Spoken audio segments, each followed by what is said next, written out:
Entrez dans le square Nadar et installez-vous à l'abri des arbres. Vous venez de retourner en 1871, à une époque où ce jardin n'existe pas encore. Vous vous tenez à l'extrémité sud-est d'un espace en friche qu'on appelle le Champ des Polonais. 18 mars 1871, 8 heures.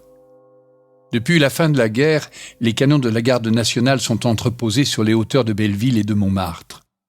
En concédant la victoire à la Prusse et en signant le traité de paix, le gouvernement de Versailles s'est engagé à désarmer la capitale. Ce matin du 18 mars, à l'aube, il envoie une partie de ses troupes à Montmartre pour s'emparer des canons. Le parc d'artillerie est installé au Champ des Polonais et surveillé par le garde national Germain Turpin. Celui-ci tente en vain de dissuader l'armée versaillaise. Criblé de balles, Turpin s'effondre. Louise Michel est alertée et arrive rapidement sur les lieux. La cantinière et moi, nous avions pensé Turpin en déchirant notre linge sur nous. Arrive Clémenceau, le maire de Montmartre, qui, ne voyant pas le blessé déjà pansé, demande du linge. Du linge ! Mais il est trop tard. L'homme est gravement blessé et il succombera quelques jours plus tard. Turpin est la première victime de la commune. À Montmartre, la nouvelle se répand à mesure que le jour se lève. L'acte est impardonnable. La colère gronde.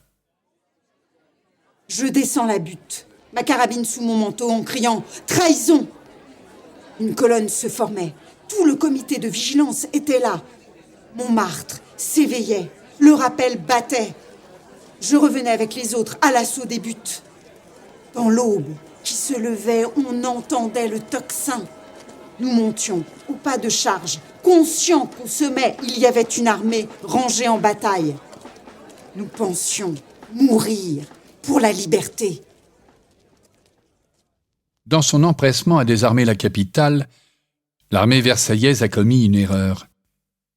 Le régiment chargé de récupérer les canons de Montmartre n'est constitué que de soldats à pied. Sans chevaux, ils n'ont que la force de leurs bras pour s'emparer des canons et perdent un temps précieux. Alors que l'opération s'éternise, les habitants du quartier s'agglutinent au Champ des Polonais, les uns pour observer ce curieux spectacle, les autres pour tenter de protéger leur artillerie. À 11 heures, la situation dégénère. Le 18 mars, ce n'était pas la mort qui nous attendait sur les buttes, mais la surprise d'une victoire populaire. Entre nous et l'armée, les femmes se jettent sur les canons, les mitrailleuses. Les soldats restent immobiles. Tandis que le général Lecomte commande feu sur la foule, un sous-officier sortant des rangs se place devant sa compagnie et plus haut que Lecomte crie « Crosse en l'air !» Les soldats obéissent. La révolution était faite. Le général Claude Lecomte est désavoué. Ces hommes refusent de tirer sur leurs compatriotes désarmés.